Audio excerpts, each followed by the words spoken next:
आप देख रहे हैं पब्लिक टाइम्स। नमस्कार, मैं सुमंत कुमार। चलिए जानते हैं गोपालगंज की खास खबर।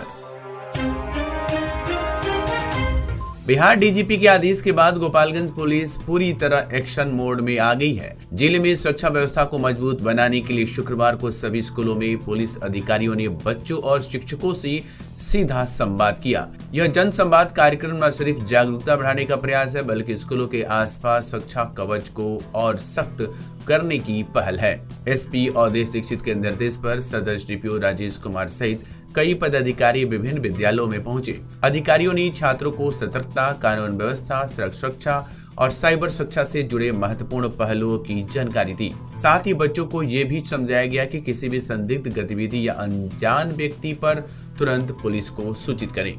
इसी क्रम में जादूपुर बाजार स्थित सरकारी स्कूलों में थाना प्रभारी राधा मोहन पंडित भी अपनी टीम के साथ मौजूद रहे। उन्होंने छात्रों और शिक्षकों को भरोसा दिलाया कि पुलिस हर समय उनके साथ है और स्कूलों में निडर व सुरक्षित वातावरण बनाए रखना प्रशासन की सर्वोच्च प्राथमिकता है। जन संवाद के साथ साथ स्कूलों के आसपास नियमित गश्ती भी तेज कर दी गई है, ताकि किसी भी अप्रिय घटना को समय रहते रोका जा सके। पुलिस प्रशासन ने स्पष्ट संदेश दिया है, सुरक्षा में कोई समझौता नहीं और ऐसे अभियान आगे भी लगातार जारी रहेंगे। गोपालगंज जिले के कुचायकोट थाना क्षेत्र में 2 दिन पहले लापता हुई 6 वर्षीय झलक कुमारी की खोज दर्दनाक मोड़ पर आ पहुंची, जब उसका शव बघौच गांव स्थित पोखरा के पास मिला। मासूम के गायब होने के बाद से पूरा परिवार दिन रात तलाश में जुटा था, लेकिन पोखरा किनारे शव मिलने की खबर पूरे इलाके में सनसनी और सदमे की लहर फैलाने वाली रही। सूचना मिलते ही कुचायकोट थाना पुलिस मौके पर पहुंची और घटना स्थल को घेर लिया। पुलिस ने शव को कब्जे में लेकर जांच शुरू कर दी। मृत बच्ची की पहचान बघौच गांव निवासी श्री राम गुप्ता की बेटी झलक कुमारी के रूप में हुई है। पुलिस ने मामले को गंभीर और संदिग्ध मानते हुए त्वरित कार्रवाई की है। एक व्यक्ति को हिरासत में लेकर पूछताछ की जा रही है। साथ ही पोस्टमार्टम के लिए शव को सदर अस्पताल भेज दिया गया है, ताकि मौत के कारणों की सही जानकारी सामने आ सके। इलाके में फैली दहशत, परिजनों का रो रो कर बुरा हाल और जांच की दिशा हर कदम अब इस मासूम के साथ सच्चाई को सामने लाने की ओर बढ़ रहा है।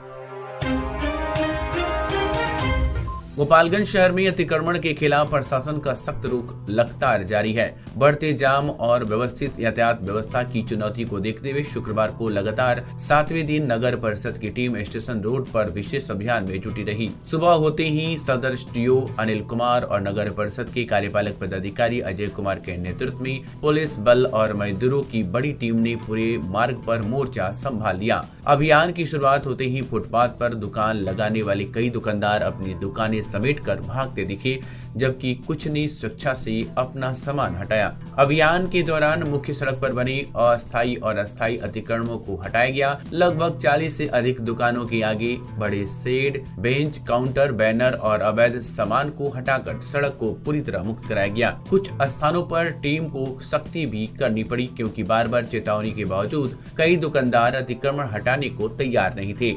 कार्यपालक पदाधिकारी अजय कुमार ने स्पष्ट किया कि ये कार्रवाई किसी को परेशान करने के लिए नहीं, बल्कि शहर को स्वच्छ, सुरक्षित और यातायात के लिए सुगम बनाने के उद्देश्य से की जा रही है। उन्होंने बताया कि मुख्य मार्ग पर बढ़ते अतिक्रमण से जाम की समस्या विकराल हो गई थी, जिससे आम लोगों को भारी परेशानी उठानी पड़ रही थी। नगर परिषद ने घोषणा की है कि 16 दिसंबर तक ये अभियान पूरे शहर में जारी रहेगा, ताकि यातायात व्यवस्था को पूरी तरह सुचारू बनाया जा सके। गोपालगंज जिले के माझागढ़ में शुक्रवार को आर्थिक अपराध इकाई ईओयू ने बड़ी कार्रवाई करते हुए पाटलिपुत्र सेंट्रल कोऑपरेटिव बैंक के विकास पदाधिकारी भवेश कुमार सिंह के 6 ठिकानों पर एक साथ छापेमारी की। आय से अधिक 60.68% अधिक संपत्ति अर्जित करने के आरोप में ये कार्रवाई की गई है, जिसके बाद पूरे इलाके में हड़कंप मच गया है। ईओयू की टीम ने पटना और बिहुटा स्थित आवास, गोपालगंज के ठिकाने, पैतृक घर, साफापुर बैंक कार्यालय और उनके भाई व पूर्व मुखिया राजेश सिंह के भावना पेट्रोल पंप से महत्वपूर्ण दस्तावेज और लेन देन से जुड़े कागजात बरामद किए। छापेमारी की जानकारी मिलते ही साफापुर गांव में भीड़ जुट गई और सुरक्षा बढ़ानी पड़ी। वहीं राजेश सिंह ने इस कार्रवाई को चुनावी साजिश बताया। फिलहाल ईओयू की जांच जारी है और निष्कर्ष आने का इंतजार है। गोपालगंज सदर अस्पताल में मरीजों को बेहतर स्वास्थ्य सेवाएं सुनिश्चित करने के लिए प्रशासन ने सख्त कदम उठाए हैं। ड्यूटी में लापरवाही बरतने वाले 2 चिकित्सकों को 4 जीएनएम और 1 परिचारी पर सिविल सर्जन ने वेतन कटौती की कार्रवाई की है। साथ ही सभी से 24 घंटे के भीतर स्पष्टीकरण मांगा गया है, अन्यथा कठोर कार्रवाई की चेतावनी दी गई है। शुक्रवार को ओपीडी में मरीजों की शिकायत मिलने की चिकित्सक डॉक्टर AK मिश्रा और डॉक्टर रणधीर कुमार निर्धारित समय पर मौजूद नहीं थे। इस पर सिविल सर्जन डॉक्टर वीरेंद्र प्रसाद ने स्वयं निरीक्षण किया, जिसमें पुष्टि हुई कि दोनों अपने कक्ष से अनुपस्थित थे, जिससे ओपीडी का कार्य प्रभावित हो रहा था। भव्या पोर्टल से जुड़े कार्यों में भी गंभीर अनियमितताएं सामने आई हैं, जिसके आधार पर संबंधित जीएनएम और परिचारी पर भी कार्रवाई की गई। प्रशासन ने साफ कहा है कि मरीजों की सेवाओं में किसी भी प्रकार की लापरवाही बर्दाश्त नहीं की जाएगी।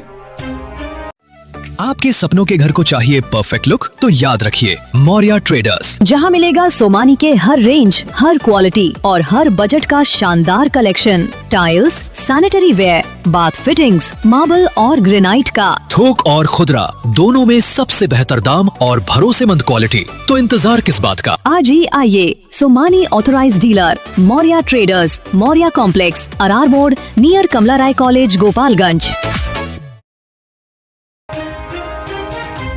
गोपालगंज के माझागढ़ प्रखंड में पंचायतवार उप स्वास्थ्य केंद्रों के निर्माण के लिए जमीन अधिग्रहण की प्रक्रिया तेजी से जारी है। मुख्यमंत्री नीतीश कुमार के दोबारा प्रचंड बहुमत में सत्ता में आने और जिलाधिकारी पवन कुमार सिन्हा के नेतृत्व में विकास कार्यों को गति मिलने के बाद बरौली विधानसभा क्षेत्र में अधिग्रहण कार्यों ने रफ्तार पकड़ी है। जदयू विधायक मंजीत सिंह के प्रयास से माझा पूर्वी पंचायत के लंगटू हट्टा और सुदासा टोला में उप स्वास्थ्य केंद्र निर्माण हेतु गुरुवार को अंचलाधिकारी मुन्ना कुमार द्वारा जमीन अधिग्रहण पूरा कर लिया गया।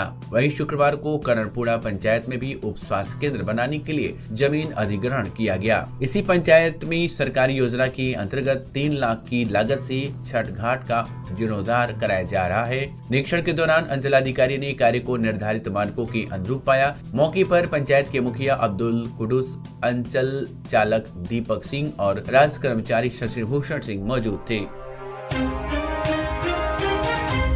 गोपालगंज में सुरक्षा व्यवस्था को और मजबूत बनाने के तहत सदर एसडीपीओ 2 राजेश कुमार ने शुक्रवार की रात कई थानों में गश्ती और बैंक चेकिंग का व्यापक निरीक्षण किया। उन्होंने माधोपुर बाजार थाना क्षेत्र में रात्रि गश्ती की स्थिति का जायजा लिया और गश्ती टीम को आवश्यक दिशा निर्देश दिए।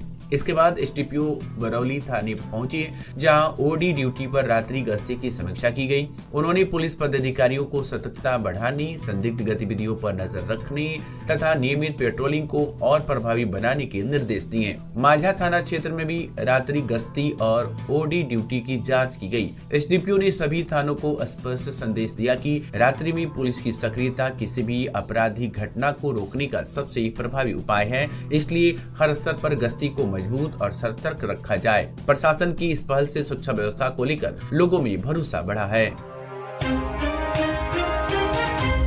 गोपालगंज जिले के माझा सामुदायिक स्वास्थ्य केंद्र में गुरुवार शाम परिवार नियोजन अभियान के तहत विशेष कैंप का आयोजन किया गया। प्रभारी चिकित्सा पदाधिकारी डॉक्टर अशरफ अली ने कैंप के दौरान 27 महिलाओं का बंध्याकरण और 1 पुरुष का नसबंदी सफलतापूर्वक किया। स्वास्थ्य समिति प्रबंधक सिद्धार्थ कुमार ने बताया कि सभी महिलाओं का बंध्याकरण पूरी तरह निःशुल्क किया गया और उन्हें दवाइयाँ भी निःशुल्क प्रदान की गयी। सरकार की ओर से प्रत्येक बंध्याकरण कराने वाली महिला के खाते में 2000 रूपए प्रोत्साहन राशि भेजी जा रही है। वहीं पुरुष नसबंदी भी निःशुल्क की जाती है और नसबंदी कराने वाले पुरुषों को 3000 रूपए प्रोत्साहन राशि प्रदान की जा रही है।